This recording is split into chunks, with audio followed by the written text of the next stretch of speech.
Meu nome é Maurício, sou médico radiologista e hoje o tema que a gente vai tratar é como aprender a organizar um laudo de ultrassonografia.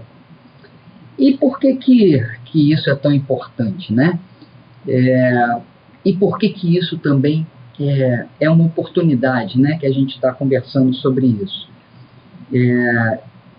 É um desafio você pegar uma imagem e transformar isso numa linguagem escrita, em palavras, descrever uma imagem, e aí não é só ultrassonografia, né? A gente pode abranger isso para qualquer situação, para qualquer imagem.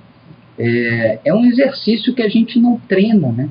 A gente não treina isso durante a vida, na escola. Eventualmente, pode ser que, sei lá, em alguma aula ou outra, algum professor faça esse exercício, né? Descreva essa imagem. Mas isso não é uma coisa habitual, não é uma coisa que a gente faça com naturalidade, né? Então, se vocês pensarem, por exemplo, em descrever uma paisagem, é algo tão complexo, né? É você transformar algo que é um sentido, no caso um sentido da visão, numa forma escrita. E isso é uma habilidade. Isso é uma habilidade, pode ser treinada. Existe metodologia. Eu enquanto estava preparando esse material, eu fiquei pensando nos escritores, né? Quando você lê um bom livro de um bom escritor de ficção, ou não, mas quando ele vai descrever uma cena, quando ele vai descrever um ambiente, ele tem essa habilidade de transformar aquelas imagens em texto. E a loucura é essa, né? Você estar vendo alguma coisa, aí você pega aquela imagem, escreve, descreve aquela imagem, para que alguém leia, e a partir dessa leitura ele vai visualizar aquela imagem que está descrita. Ou seja, ele cria aquele texto em uma imagem na cabeça, ele começa a imaginar. E um bom livro é uma delícia você fazer isso, né? Quando você vai, sei lá, pode ser vários ambientes, pode ser uma casa, pode ser a rua, pode ser um ambiente aberto. E quando há uma boa descrição, é uma delícia, porque você se coloca dentro da cena. Então, o que fica óbvio é que quanto melhor essa descrição, quanto mais habilidade a gente tiver para fazer essa descrição, melhor vai ser a visualização de quem está lendo. E o impacto vai ser muito mais interessante para o leitor, né? Então, a conclusão de ter uma boa descrição, de fazer uma boa descrição, é exatamente essa. Você quer impactar o médico que está solicitando. Um impacto no bom sentido, um impacto que ele tenha clareza do que ele está lendo. Inclusive dando agilidade, porque na verdade pode existir alguma descrença, né, em relação a você ter modos diferentes de escrever, que isso vai travar. E não é bem assim, tá? A gente vai falar sobre isso também.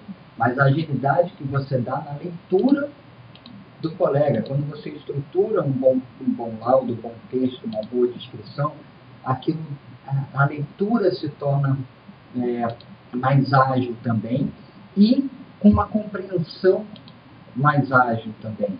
Então, a gente começa às vezes a querer botar muitos termos, muita coisa, muita descrição. Em alguns momentos faz sentido, mas de acordo com como você escreve aquilo acaba confundindo mais do que ajudando. E a outra questão com relação a você dar uma boa descrição, é você treinar a sua descrição, porque eu vou até sugerir algumas palavras aqui mais para frente, Mas, assim, é legal que você desenvolva a sua própria habilidade, porque isso acaba virando uma identidade. Eu, quando eu escuto alguém lendo um áudio anterior de um paciente que eu estou examinando, por exemplo, eu peço sempre para acessar o exame anterior, para eu ler. Quando a minha digitadora lê para mim, eu falo assim, esse áudio foi meu. Porque é um jeito de escrever diferente, tá? Então isso acaba virando também uma assinatura da sua obra de arte, e que eu acho muito legal. Não só a assinatura mesmo do nome, mas também o modo como você vai descrever.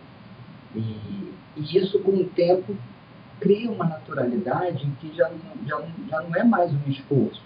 Né? A gente se habitua a seguir um certo padrão de raciocinar, que aquilo sai naturalmente. E principalmente naquelas imagens mais incomuns.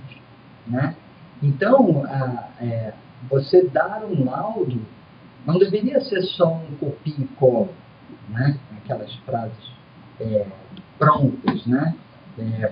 Que teoricamente te dão mais tempo, mas elas acabam te limitando, né?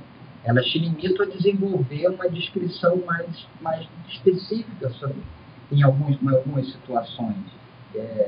Teve um período, eu não lembro se foi ano passado ou ano retrasado, em que lá na clínica a gente pensou em padronizar os laudos, sabe? Assim, é, principalmente eu fujo muito do padrão dos outros dois sócios. Mas assim, a gente pensou, não, então tá bom, vamos padronizar o laudo da clínica, vai ser assim, bacana. Cara, eu só durei uma semana, porque aquilo para mim era uma tortura, sabe? Era uma tortura ter que me enquadrar ali, sabe? Ficar limitado ali dentro da caixinha daquela descrição. Eu não, eu não me adaptei, então bandeira branca, eu falei assim, olha, para mim não vai dar, cara, porque era um sofrimento, até porque é, é, os sócios usam muito nessa questão da automação de laudos mais, é, mais repetitivos, né, na forma como descrever, mas eu, em alguns momentos, eu vi alguns vícios da descrição que eu não concordava. Então, existe isso também, sabe? Porque às vezes a gente se habitua com o jeito de escrever, e vai e tá legal. Mas aquilo não encaixava na minha cabeça. Quer ver os exemplos? Olha, chamada mesma coisa, ecogenicidade e ecotextura. Sabe? Falar que ecogenicidade e ecotextura, usar esses dois termos como se fosse a mesma coisa. E não é. Não é. Quando a gente fala de ecogenicidade, a gente está se referindo a uma comparação com alguma coisa. Porque se eu falar fígado com ecogenicidade, o quê? O que eu vou falar sobre a ecogenicidade do fígado?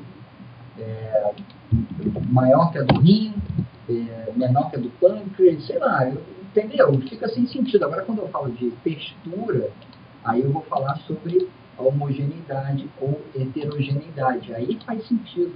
Então, não é a mesma coisa. A ecogenicidade você está comparando. Comparando com outras imagens, né? Para um nódulo, ele pode ser hipoecóico em relação ao parênquima do fígado. Mas, quando você fala de textura, você está se referindo à própria imagem, ao próprio órgão ou à própria estrutura ou lesão. Por exemplo, esse nódulo ele pode ser homogêneo, ele pode ser hipoecóico em relação ao parênquima do fígado, mas ele pode ser homogêneo. Então, ele é hipoecóico e todo hipoecóico. De repente, ele pode ter umas calcificações, aí ele já não é mais homogêneo, já passa a ser heterogêneo pela presença das calcificações, mas ele continua sendo hipoecóico em relação ao fígado. Está entendendo? Então, assim, existe esse vício nessa situação. Tinha uma outra coisa também que eu bato de frente, mas é uma coisa já de português, já não tem nada a ver com especificidade da ultrassonografia. Por exemplo, quando eu falo para vocês que tem cistos renais bilaterais, O que vem na cabeça? O que vocês visualizam? Eu já visualizo da seguinte forma. Falei assim, bom, deve ter uns 2 cistos de um lado, 3 do outro, de repente pode ter mais, pode ter 5 de um lado, pode ter 6 do outro, cistos bilaterais, bacana. Mas quando eu tenho um cisto de um lado e um cisto do outro, eu não posso falar cistos bilaterais, eu falo cisto bilateral. Na minha cabeça é assim, os meus sócios não concordam, eu falo assim, bacana, mas eu não vou escrever desse jeito. Embora seja uma sutileza, mas eu me importo com essas sutilezas, porque eu me importo com o que eu vou assinar embaixo, tá? Então, esse também é um vício. A outra coisa é também misturar os conceitos de contorno e de limite, né? Quem já me viu aí em outras postagens, em outros vídeos, sabe que eu falo assim, não, gente, contorno é um contorno. Mas nesse contorno, que pode ser liso, pode ser irregular, pode ser estipulado, enfim, lobulado, do jeito que você quiser falar, de acordo com cada situação, mas os limites são vários. Então é um contorno e infinitos limites que seja, entendeu? Porque a relação, o limite é a relação quando ele termina e você tem um outro tecido adjacente. Então, o limite ele pode ser regular, definido, perdão, eu me traindo.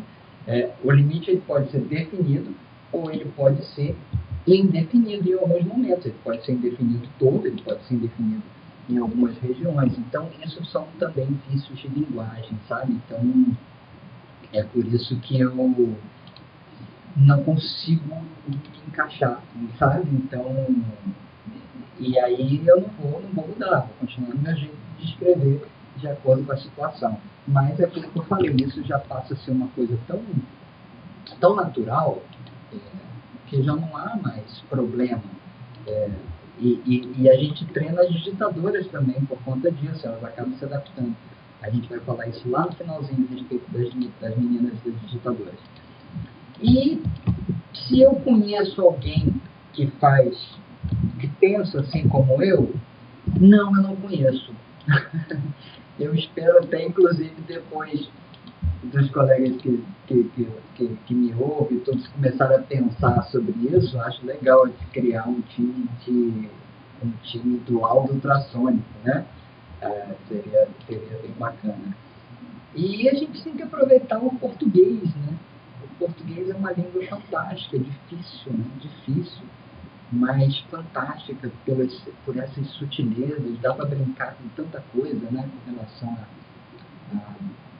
à língua portuguesa, então bora aproveitar essa riqueza da nossa língua também nas descrições dos nossos laudos. E, eventualmente, eu não ouvi isso, né? Mas é possível que alguém pense da seguinte forma: eu vou gastar muito tempo para descrever dessa forma. Por isso, olha, no início, sim, provavelmente você vai gastar um bocado de tempo, mas depois vira uma coisa que vai sendo adaptada, a gente vai criando uma certa rotina, uma certa intimidade com algumas palavras que vão se tornando mais frequentes, e aí isso acaba não interferindo no tempo do laudo, tá? Então, não vai ser por isso que eu acho que você deveria desistir de ter essa sua identidade na escrita da autossonografia. E outro argumento, talvez contrário a isso, seria que já está mais acostumado com essa automação, né? Não sei, talvez essa questão de estar acostumado com a automação não seja um argumento real, né? Eu acho que essa questão de estar acostumado com a automação, essa automação não se enquadra, como foi a questão dos cistos bilaterais, como eu falei, a confusão de contorno e limite. Se não se enquadra, por que eu vou ter que me acostumar com uma automação que não se enquadra com os meus princípios ali de uma boa descrição? Então, não é isso, né? Eu não sei se alguém pensa também que é frescura, aqui tá escura, bota lá. Por isso, olha, quanto a isso eu tenho um argumento ainda mais potente, mais relevante para te dar. Porque é o seguinte, a gente que trabalha com ultrassonografia, na verdade a gente que trabalha, os médicos que trabalham com diagnóstico diferencial, ou com diagnóstico com exames complementares, que eu quis dizer, a gente que trabalha com exames complementares, a gente tem dois clientes. O primeiro cliente é o nosso paciente, né? Que a gente cativa, né? A gente quer que ele sempre volte lá para fazer os exames dele com a gente, a rotina, que seja, a gente sempre quer que ele mantenha ali aquela frequência, né? E o paciente, você cativa de outras formas, né? Você não cativa muito pela parte técnica, você cativa pelo atendimento, pela interação na hora do exame, enfim, é um ambiente, enfim, existem outras formas de você cativar o paciente que não serão, de forma alguma, os motivos que vão cativar o nosso segundo cliente, que é o médico, que solicita os exames para a gente. O médico que solicita o exame para a gente não está preocupado se tem ar-condicionado, se tem água gelada, se você é simpático ou um grosseirão. Não está preocupado, ele quer saber da parte técnica, já é o contrário. Então, por isso que eu considero que uma descrição de laudo voltada a quem vai realmente ler seu exame, que é o médico solicitante, tem uma pegada de marketing também, sabe? Então você precisa encantar esse seu segundo cliente com essas ferramentas. E a ferramenta que você tem no laudo de ultrassonografia é o seu laudo, é a sua descrição. Né? No exame de ultrassonografia, o que você precisa fazer é fazer um bom exame e depois uma boa descrição, já que a ultrassonografia é um exame estritamente de quem está ali fazendo. Não tem como, por melhor que você faça, por melhor documentação que você faça e entregue, a sua descrição vai ser soberana, porque não representa a realidade, né? Então, por isso que é tão importante essa responsabilidade, inclusive, de fazer o exame com atenção, com segurança. Né?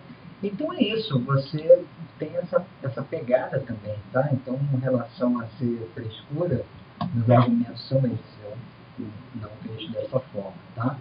E a outra coisa também é que uma abordagem que eu nunca ouvi alguém falando isso, né? Então, e aí alguém pode pensar, você está inventando, você não sei o que. Não, eu não estou inventando, porque pode ser que algum dia eu tenha inventado, mas eu tenho um resultado disso. Eu sei que é significativo quando você faz desse jeito. É lógico que não é determinante, né? Não é determinante quando você dá um laudo assim, dá um laudo assado, mas tem impacto. Tem impacto. Então,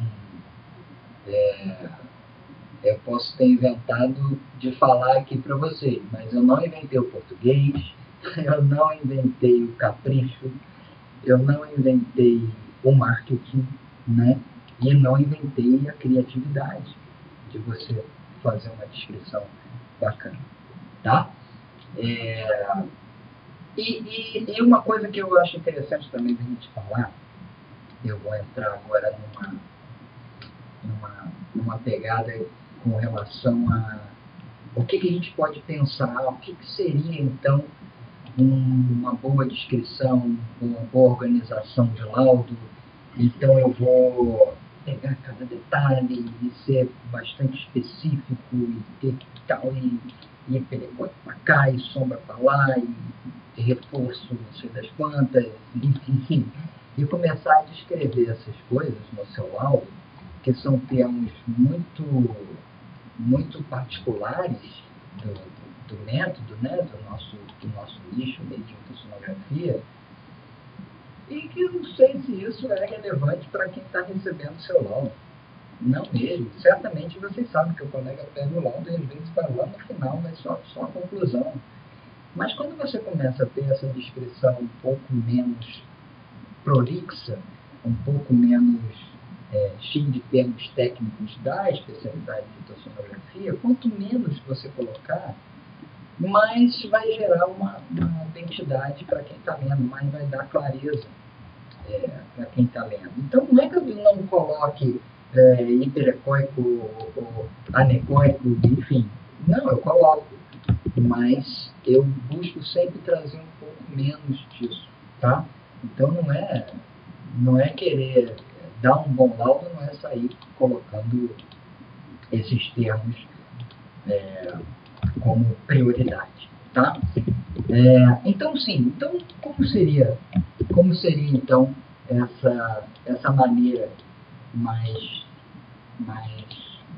ordenada ou mais impactante de dar o laudo de ultrassonografia? Bom, primeiro de tudo, existe técnica, existe metodologia para você construir seu laudo, para você entregar um laudo que seja atrativo para quem vai receber. O primeiro de tudo, por exemplo, é a organização visual, tá? Que é o seguinte, quando você pega um livro para ler, agora tem um monte de livro por aqui, mas está longe. Quando você pega um livro para ler, e você abre no meio do livro, você não espera que tenha uma frase aqui com o número 1, uma frase ali com o número 2. Não, você abre o livro, você espera que tenha a página, você vira e fica a página toda só os tijolão ali do que está escrito. Bacana. Porque você tem, esse é o propósito de um livro, tá? Tem uma história escrita ali. Mas quando você pega um laudo e vê esse padrão no laudo, dá uma desanimada. Eu quando vejo algum laudo que tem ali parágrafos de 5, 6, 7 linhas, fica aquele blocão assim, já me dá uma angústia. Agora você imagina para o sujeito que vai ler. Então, se a gente puder dar um aspecto visual interessante para o colega, isso já é uma forma de atratividade. Essa é a primeira forma de atratividade, né? A outra seria você organizar. Isso aí normalmente os colegas fazem, que é organizar, mas todo mundo faz, né? Organizar por órgãos, né? Não falar de começar com um órgão, entra outro, depois você fala de novo sobre aquele primeiro, entendeu? Acrescentar, ficar um negócio meio confuso. Isso também não traz clareza, isso não fica organizado. A gente dá aula lá na clínica de diversos métodos, né? E a gente tem sim uma fórmula de normal, tá? É óbvio, né? Que eu não fico descrevendo lá o normal, as frases normal. Não, tem um padrão normal. Mas eventualmente tem uma alteração, e isso é muito mais comum em raio-x e tomografia, porque a gente dá um laudo ali com áudio e o digitador vai digitar outra hora, em outro momento, e aí a gente não tem essa interação como é dentro da sala de ultrassonografia, que quando eu digito, as meninas já estão digitando ali, então a gente consegue resolver algumas dúvidas na hora. Mas no raio-x da tomografia não é assim, e às vezes eu vejo isso. Tá falando de, sei lá, de pulmão na primeira linha, depois ele fala da aorta, depois ele fala de um nódulo pulmonar. Aí eu falei assim, não, aí tá bagunçado. Você já falou de pulmão aqui, então o nódulo tem que vir junto, né, para dar uma sequência lógica e tal. Então, meio que depois de algumas idas e vindas, o pessoal vai se adaptando também com relação a isso, né? É uma questão de você treinar a sua turma, né? Então, sim, dá uma sequência lógica, órgão a órgão. O terceiro ponto que eu queria abordar é a organização dos tópicos em si, né? Você organizou um tópico, se quiser numerar, bacana, se quiser botar um símbolozinho no início das frases para separar os órgãos, né, de que você está falando, legal. Agora, dentro de cada órgão também pode ter organizações. Eu vou explicar para vocês. Por exemplo, eu estou falando ali da tireoide. Aí eu vou falar, eu falo da tireoide de uma maneira geral, mas eventualmente tem um nódulo de um lado, um cisto do outro. Eu gosto de dar aquele aspecto geral, dizer se o volume está normal, se o contorno, se a morfologia do órgão está normal. E depois, quando eu for falar de um nódulo no lobo direito, eu boto um subitem dentro daquele tópico e boto lá, lobo direito, 2 pontos. Aí eu faço a descrição do lobo direito. Depois eu boto um outro tópico, lobo esquerdo, 2 pontos, e faço a descrição das alterações daquele lobo. Então, assim, é uma forma que você vai descrevendo que fica visualmente interessante, fica didático, fica fácil de leitura. Então, é algo que também traz mais clareza, tá? E as frases objetivas, que é o que a gente estava falando antes. Na hora que você for descrever, escreve coisas objetivas, coisas objetivas, mas completas, tá? Coisas que são necessárias dizer, não é querer tirar alguma característica ou outra das alterações, porque senão você descaracteriza aquela visualização, né? Se eu falo que um nódulo é ecoico e só, pode ficar uma dúvida aí, né? Não sei, mas será que tem calcificação? Será que ele é homogêneo? Não é? Então assim, algumas características são necessárias, tá? E quando você terminar as suas descrições, é legal que você tenha uma conclusão. Eu não gosto do termo hipótese diagnóstica, porque hipótese diagnóstica você já tem que meio que... Eu gosto de conclusão, e ali na conclusão eu coloco a hipótese diagnóstica, eu boto sugestivo, compatível. Esses termos também são legais, né? Esses termos são importantes que a gente tenha no nosso rol ali de palavras, porque sim, a gente tem que se proteger contra possibilidades de processo. Isso é óbvio. A gente tem que ter essa malícia também na hora de escrever.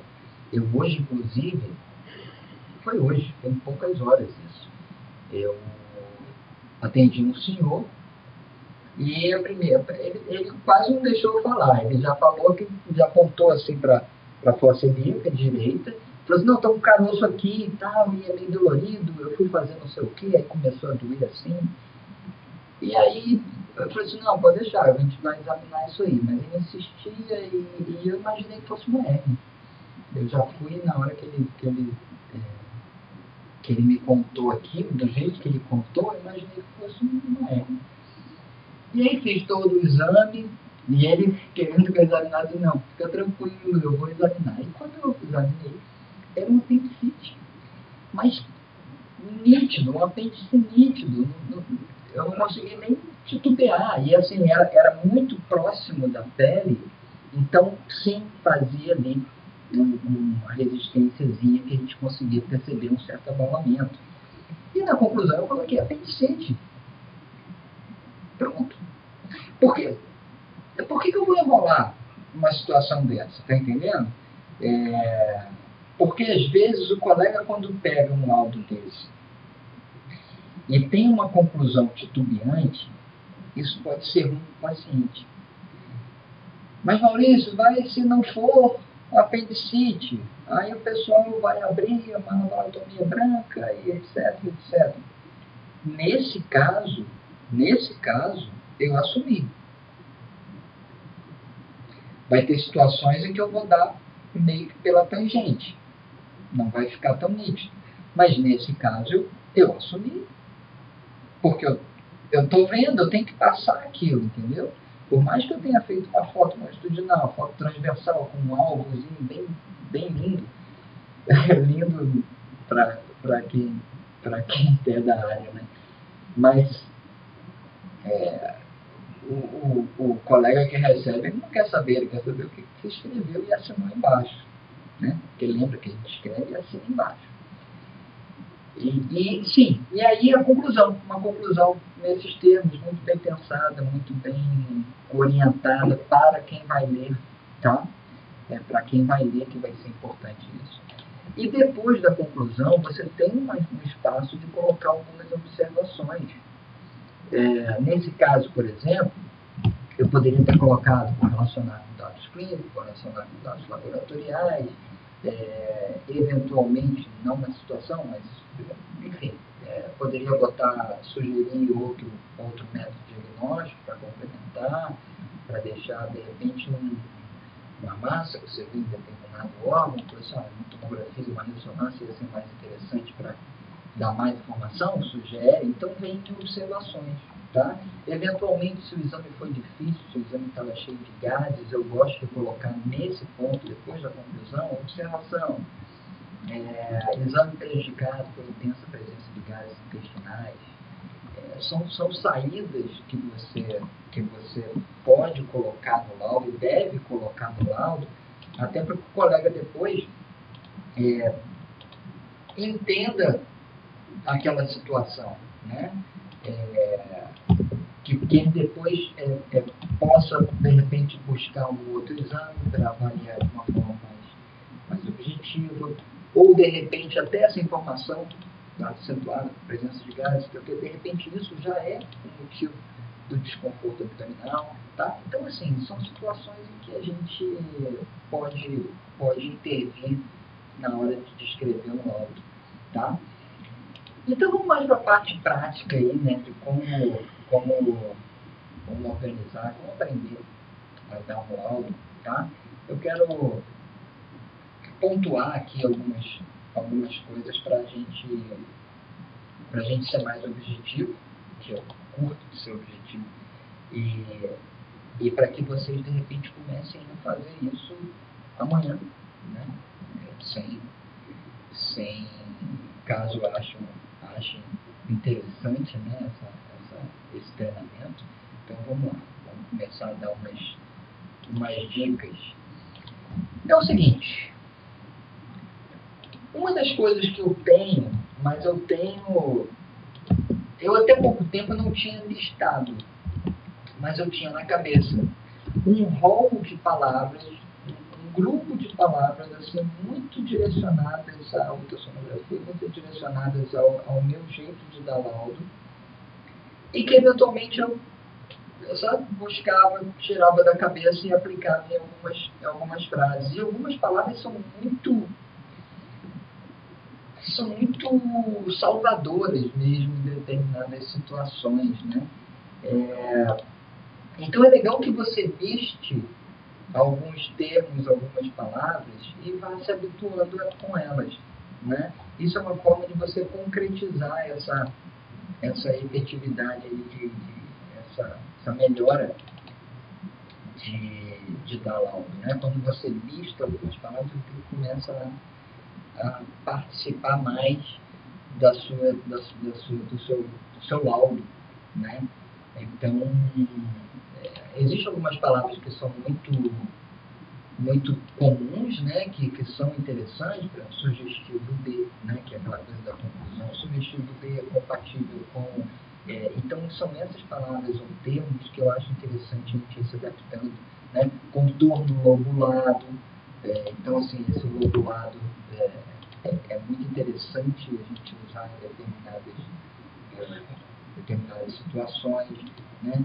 O bordo, por exemplo, do fígado, que não tem aquele bordo pontudinho, às vezes eu boto bordos arredondados, ou às vezes bordo rombo, né? Então, a gente vai trazendo é a questão do português, né? A gente vai trazendo um vocabulário específico para cada região, mas isso tem que ser treinado, porque na hora que você está fazendo ali naquela agitação, isso provavelmente vai ser esquecido, mas quando vier a situação, aí você vai, cara, aquela palavra lá que eu listei, vai encaixar aqui bem pra caramba, né? E eu coloquei essas palavras, eu não vou falar tudo aqui agora, né, pra gente poder não alongar demais, mas assim, eu coloquei inclusive no e-book, que eu falo mais ou menos isso que a gente está conversando aqui, de uma forma né, mais detalhada, e eu coloquei uma lista de palavras, uma lista grande de palavras lá que eu uso, né, e que eu acho interessante quando eu estou numa situação de enrascada, principalmente naquelas lesões menos comuns, né, então eu gosto de lançar mão dessas palavras, desses termos, tá? Por exemplo, limites esbatidos, né? Não é que ele pode ser até um limite indefinido, um monólogo com limite indefinido, mas esbatidos dá aquela sensação de que vai subindo. Cara, isso é fantástico, cara. Eu não sei se outra língua te dá a oportunidade de buscar palavras dessa forma, né? Deve dar, né? Mas eu sou muito fã disso daí.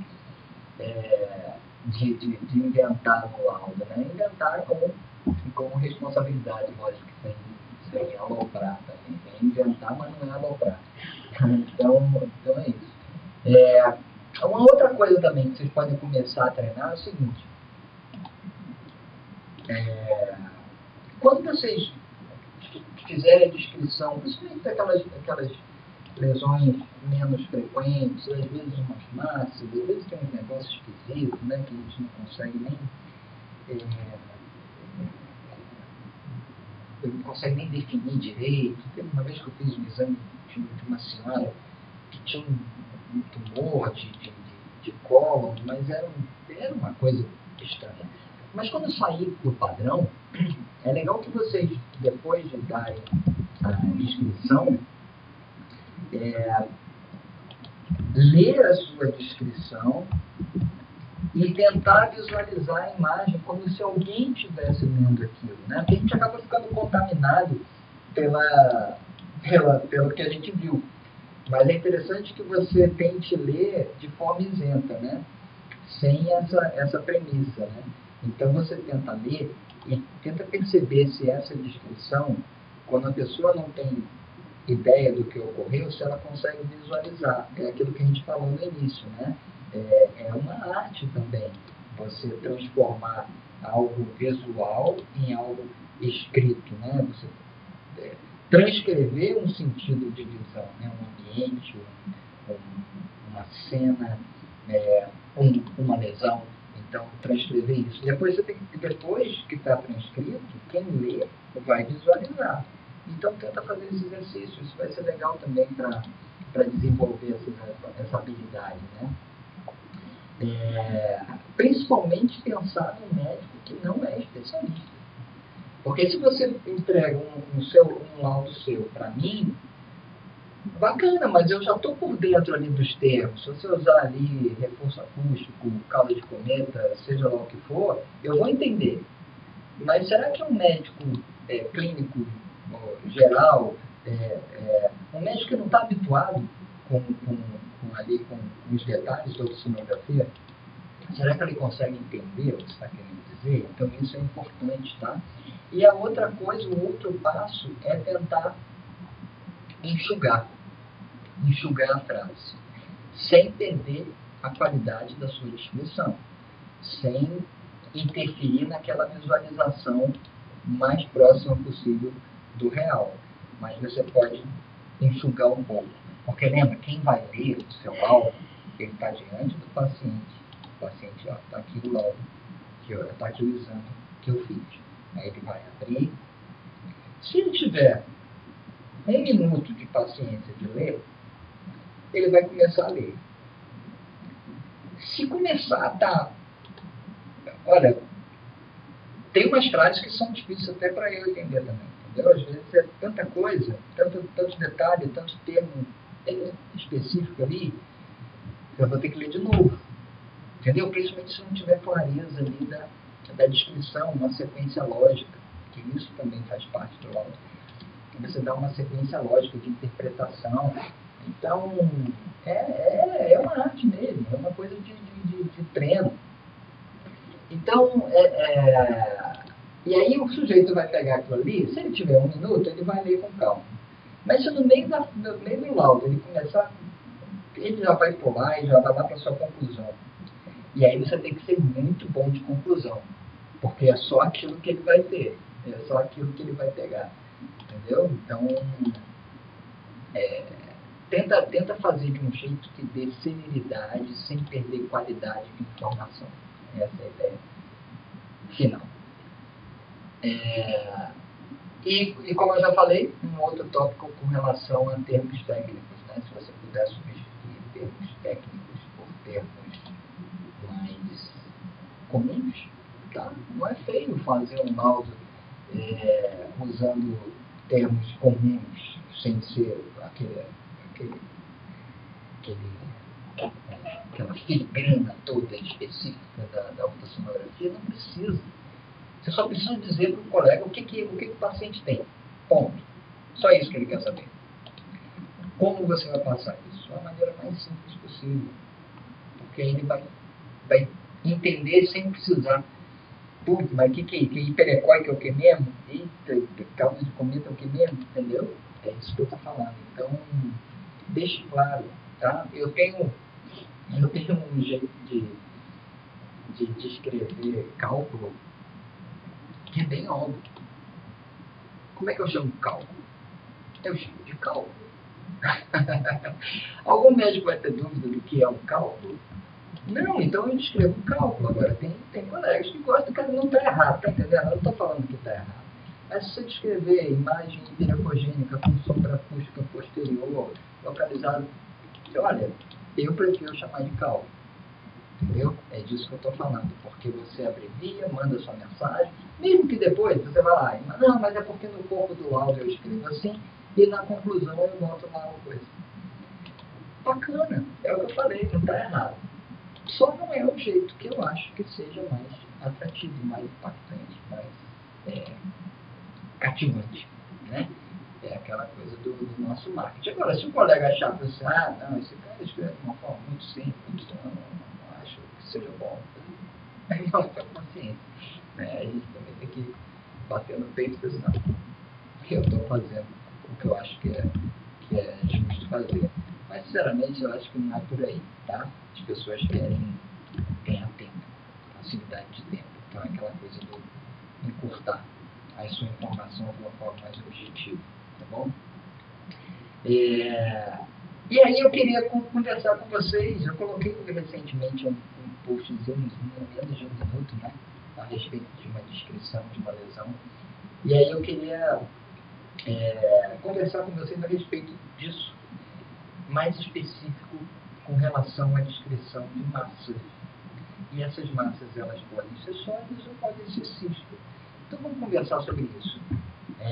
Como que eu organizo?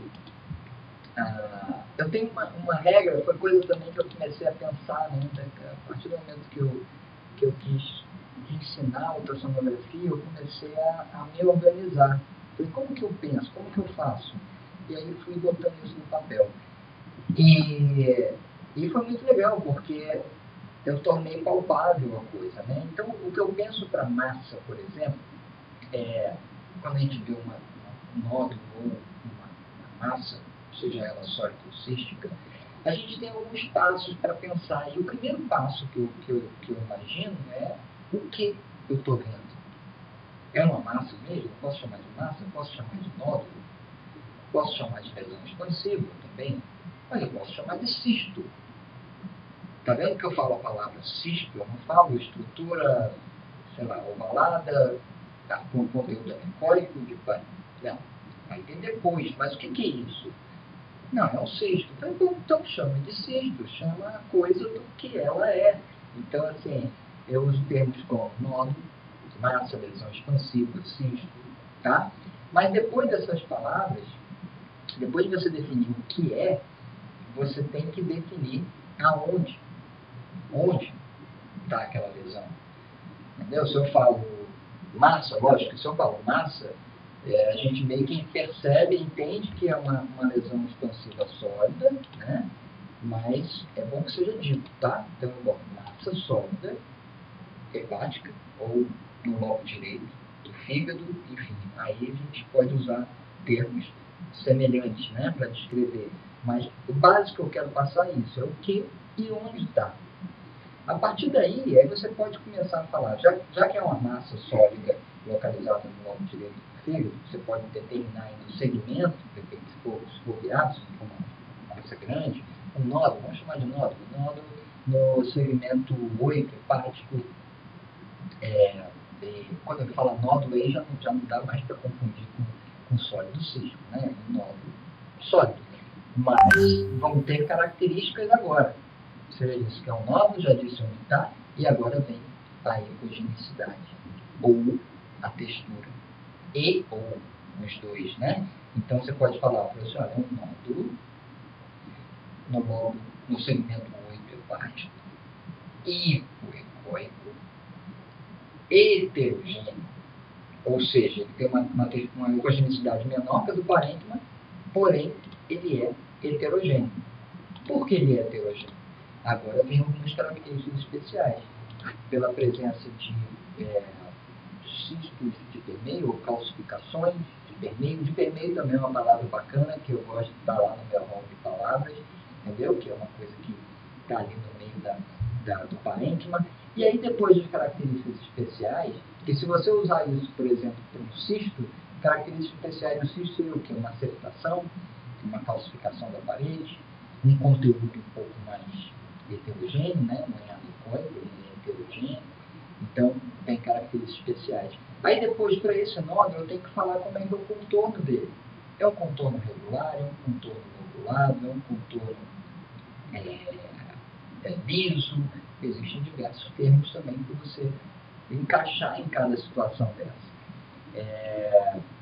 E aí sim, depois do contorno, vem os limites. Porque é aquilo que eu falei, eu tenho um contorno que é liso, ou é especulado, é irregular, ou é lobulado, mas os limites, como o parênquima do fígado que está em volta, tá? Os limites são regulares, os limites são definidos. Então, bacana. Então, já sei que é uma lesão, eu não defini para essa nosso exemplo, né? Mas vamos supor, é um contorno liso e bem definido. Entendeu? Então, tá vendo como é que a gente começa a visualizar a imagem? Né? Então, quer ver? Eu vou fazer uma descrição agora um pouco mais precisa, tá? Então, eu vou falar de nódulo no segmento 8 hepático, hipoecóico, heterogêneo pela presença de diversas calcificações de vermelho, contorno lobulado, limites definidos. E aí vem a medida. Medindo tanto por tanto. Mas a pessoa começa a visualizar, tá? Eu não sei nem qual é o diagnóstico desse, mas eu saio falando. Mas é importante que a gente comece a fazer esse exercício também, porque você visualiza, tá? E aí é isso que eu queria trazer como exercício. Vamos fazer um exercício desse com cisto? Então vamos lá, eu vou descrever um cisto cortical no terço médio do rim esquerdo, exofítico, com paredes parcialmente espessadas, com septações e algumas calcificações, e conteúdo líquido heterogêneo, ou conteúdo líquido hipoecogêneo, medindo 20 milímetros. Conseguiram criar uma imagem na cabeça? Tá bom? Sem se preocupar aí com o Wozniak, só chutando aqui um monte de características na minha cabeça. Está entendendo o que eu estou querendo dizer? Então, assim, eu consigo passar o que eu vi, mesmo que eu tenha inventado aqui na minha cabeça, eu consigo passar de um jeito para que vocês vejam daí. É isso que tem que ser feito, tá? É isso que deve ser feito, né? Tem que ser feito, não, deveria ser feito, tá bom? E só para a gente exercitar aqui um pouco mais, quando a gente vai falar, por exemplo, da descrição de órgãos maciços, órgãos sólidos, por exemplo, fígado, baço, existe alguma coisa que a gente possa definir? Também só como exercício, tá? Não vamos estar falando de tudo, senão fica longo, prolixo demais. Mas, por exemplo, quando a gente vai falar do fígado, por exemplo, a gente se preocupa com, quando a gente vai falar de órgãos maciços, né? A gente se preocupa com volume ou dimensões, a gente se preocupa se ele está no lugar certo, então a gente pode usar a palavra tópico, se fizer sentido, né?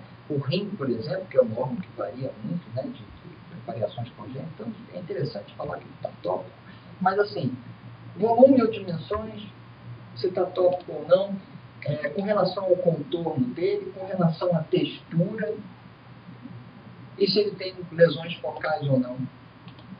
Pronto, é a descrição que você precisa dar para um órgão maciço. Tá?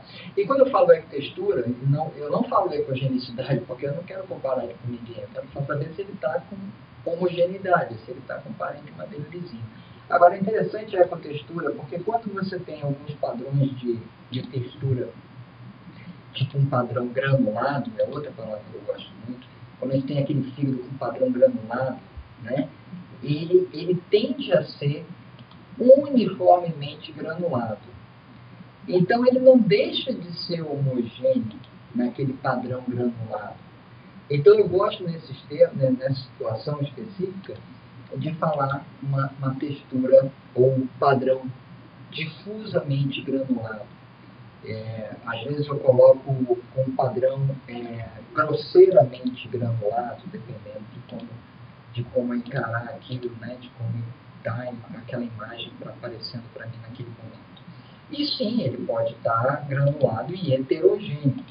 Sim, pode ter umas áreas um pouco mais comprometidas que outras, às vezes tem vários nódulos, então sim, faz sentido você colocar nessa situação o heterogêneo. Mas é uma coisa assim que você...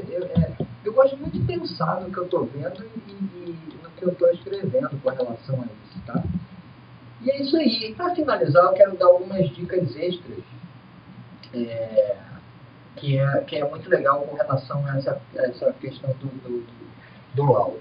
A primeira coisa, quando você finaliza um exame, e eu não sei se você digita na hora para o digitador, ou se você senta no computador e vai digitar, ou se você anota manualmente, né, a mão, redige a mão.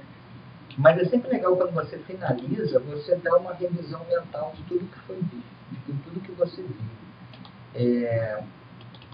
Algumas vezes, várias vezes, eu fazendo isso, eu me dou conta de alguma dúvida de determinado órgão que eu não lembre, e eu falo assim, será que eu vi, será que eu não vi? Muito comum, sabe o que é? Vesícula. Às vezes a gente passa por ali, não viu a vesícula, mas na hora não pergunta se teve alguma cirurgia ou não. Aí termina o exame, você fica com aquela coisa na cabeça, mas durante o exame esquece, aí finaliza o exame. Aí eu vou revisar, né? Porque eu faço uma revisão muito rapidinho, né? Uma coisa muito minha, assim. Aí eu falei assim, vesícula, eu não lembro da vesícula. Aí eu vou lá de novo. Eu falei assim, não tem vesícula. Imagina se eu não, entendeu? Imagina se eu não tivesse ligado para isso. Ia ficar lá a vesícula que a criatura não tem. Ele dá um rolo, uma bobagem, mas dá um rolo esse negócio, então você não vai querer isso. A outra dica extra que eu vou dar para vocês é o seguinte, treine suas digitadoras. Aí, quando você tem uma afinidade com a digitadora, é uma paz, acelera tanto. Porque, por exemplo, quando eu vejo uma esteatose, eu não vou ficar falando para ela aumento difuso da ecogenicidade, não sei o que, ela não, eu simplesmente falo para ela, eu falo assim, grau 2. Eu não preciso nem falar que é esteatose, porque a gente já está ali naquela pegada. Então eu falo grau 2, ela já bota a frase. Sim, nesse caso eu tenho uma frase automatizada para isso, tá? Então, treine suas digitadoras, tenha essa lista de palavras salvadoras, termos salvadores para que ela leia, leve para casa, dê uma estudada, né? Paciência, se para a gente tem muitas palavras complicadas, difíceis, imagina para elas que nunca viram aquilo na vida. Então, é legal que você também dê ferramentas para que elas te ajudem no mais curto prazo possível, né? É um tempo, tá? E a outra coisa, sim, treina sua digitadora, seja muito parceiro com ela, mas releia seu laudo, tá? Releia seu laudo, porque quem vai assumir o que tiver ali, seja lá o que aconteceu, o que você escrever ali, a culpa é tua. A bola é toda sua, descasca esse abacaxi.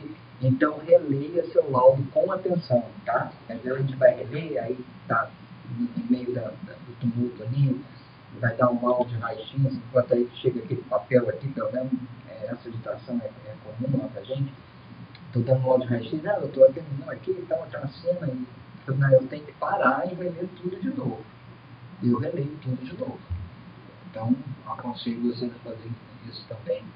E vou te falar, são muitas vezes que vai estar escrito besteira lá, que vocês não gostariam de entendeu, não? Vamos terminar com essa. Eu descrevi um laudo, eu botei, não lembro mais exatamente como foi a frase, mas terminava como uma sugestão de cisto temático, ovário, um cisto temático. Quando eu fui no laudo, a minha tinha escrito sistemático. Eu falei, sistemático é o teu nariz. Aí ela achou graça, mas imagina, faça uma besteira dessa. A assinatura é tua. Não adianta nem argumentar, né? É óbvio que o colega vai perceber, mas sabe lá quem é que está do outro lado. Tá bom, gente? Então é isso aí. Espero que vocês peguem essas pitadinhas aí de informação. Dê muito crédito para o que você vai colocar no laudo, muito crédito da forma como você vai colocar no laudo. É importante que a gente dê atenção a isso, tá? É um dos pilares do desenvolvimento aí da prática da ultrassonografia, porque sem o laudo, o seu exame simplesmente não existe, né? Não adianta fazer o exame excelente, uma descrição mantendo,